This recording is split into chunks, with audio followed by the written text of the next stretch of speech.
তো পারলালপুর হাই স্কুলে এসেছিলেন, এখানে কি দেখলেন? পারলালপুর হাই স্কুলে বেশ কিছু মানুষ ধুলিয়ান থেকে এসে আশ্রয় নিয়ে আছেন। আমরা তাদের সাথে কথা বললাম, তারা এখানে আছেন, তারা বাড়ি ফিরে যেতে চান। উপযুক্ত নিরাপত্তা পেলে তারা বাড়ি অবশ্যই ফিরতে চান, যে কোনো মুহূর্তেই তারা ফিরবার জন্য রাজি আছেন, কিন্তু তাদের উপযুক্ত নিরাপত্তা দিতে হবে।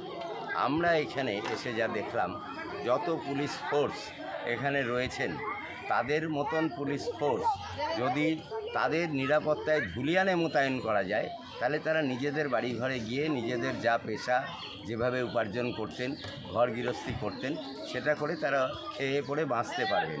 এখানে তো উদ্বাস্তুর মতন তারা আছেন, 3 দিনের বাচ্চা, 7 দিনের বাচ্চা, এই সব নিয়ে তারা অতীব কষ্টের মধ্যে আছেন। ফলে তাদেরকে প্রশাসনের উচিত অবিলম্বে উপযুক্ত নিরাপত্তার ব্যবস্থা ধুলিয়ানে করে তাদের গ্রামে নিরাপত্তার ব্যবস্থা দিয়ে, যেটা তারা বারবার দাবি করছেন, সেই নিরাপত্তা দিয়ে তাদেরকে ওইখানে ফেরত পাঠিয়ে তাদের বাড়িঘরে উপযুক্ত ক্ষতিপূরণ দিয়ে, যা বাড়িঘর পুড়ে গেছে, নষ্ট হয়ে গেছে, সেই ক্ষতিপূরণ দিয়ে তাদের সেইখানে বসবাসের ব্যবস্থা করে দেওয়া দরকার, পুনর্বাসনের ব্যবস্থা করে দেওয়া দরকার। কারণ এই মানুষগুলি ক্ষতিগ্রস্ত হয়েছে।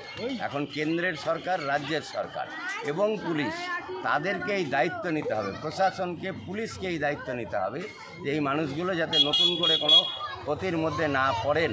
কারণ এই রকম ঘটনা এ রাজ্যে অতীতে ঘটতো না, হঠাৎ করে এই রকম ঘটনা সামনে চলে এসেছে।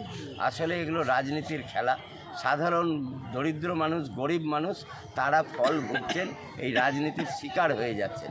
ফলে আমাদের রাজ্যের তৃণমূল কংগ্রেসের সরকার এবং কেন্দ্রের বিজেপি সরকার, এই দুটি সরকারের উচিত অবিলম্বে নিরাপত্তার ব্যবস্থা করে তাদেরকে ধুলিয়ানে পুনর্বাসন, ক্ষতিপূরণ সহকারে তাদের বাড়িতে ফিরিয়ে দেওয়ার ব্যবস্থা করা দরকার।